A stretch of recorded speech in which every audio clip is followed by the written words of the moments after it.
Hello, morning report. It's me, Thomas Higgins. Welcome to the first ever episode of A Scout's Review. Today, we're gonna be reviewing a book. One of my favorites, actually. This book is called Of Mice and Men by John Steinbeck. It takes place in the Great Depression, 1920s. George and Lenny are the two main characters, and they're both looking for a new job after they were kicked out of a town called Weed for Lenny's actions. Now, see, the thing is, George is smart, and he's, how do I say this? He's big, he's dumb, but he's happy. And George is smaller than him, got a heart of gold, and throughout the book it's just them being them, but not them. They are working. I don't know how to edit that part out. Shoot. So anyways, they come to the farm that they're working at, and they meet the prince of the farm, whose name is Slim, and everything Slim says is law, to quote the book. And then they also meet a bunch of other characters, a jerk named Curly, who's small and has a glove full of Vaseline on his left hand.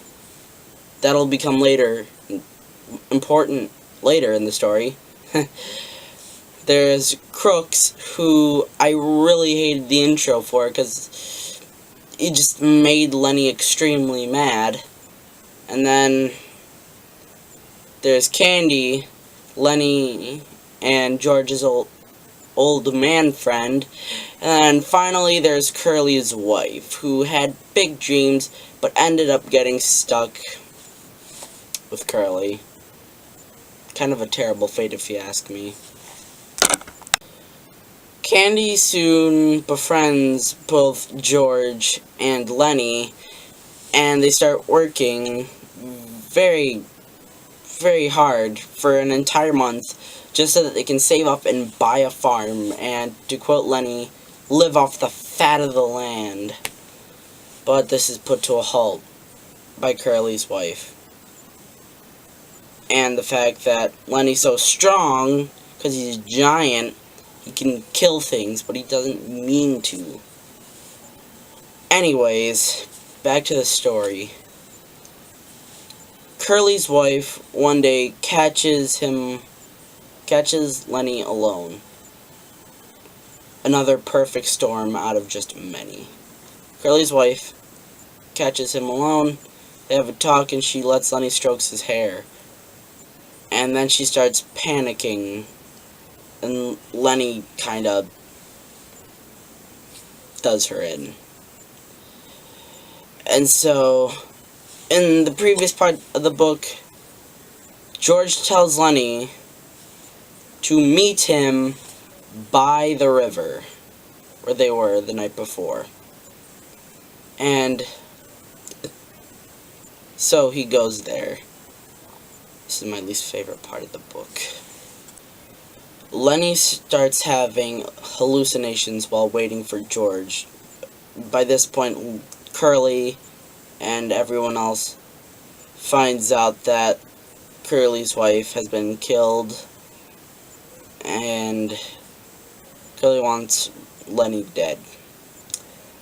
Unfortunately, George has to go along and do what he doesn't want to do.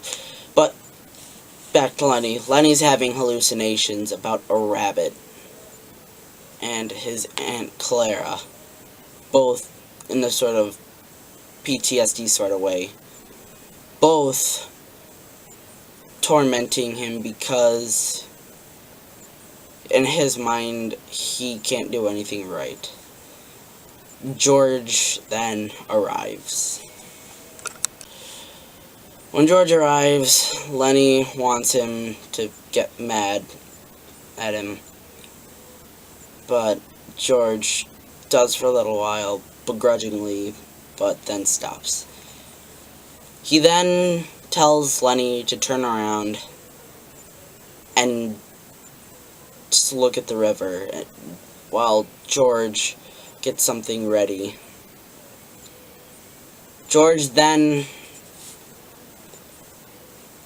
talks about the farm and how they'll have rabbits, and then Lenny will take care of the rabbits.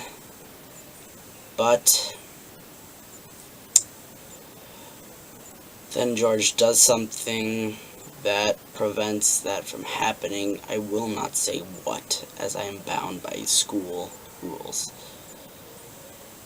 And at the end, it just ends with Slim and a very depressed George walking off, with the last line being said by one of Curly's friends. What's eating them? So my thoughts on the book. I think the book is pretty good. The characters are written well, except for Crooks. I didn't like how he was introduced. But outside of that, I really liked it. I liked that Slim could easily get mad at Curly, and Curly would have to put up with it because, like I said, Slim is the prince of the farm. And I really like Lenny because he's just so happy. Although, at the end, I really wish that, well, it's not meant to be happy. So yeah, that was Mice and Men by John Steinbeck. See you later. Thanks for tuning in to the first ever Scout review.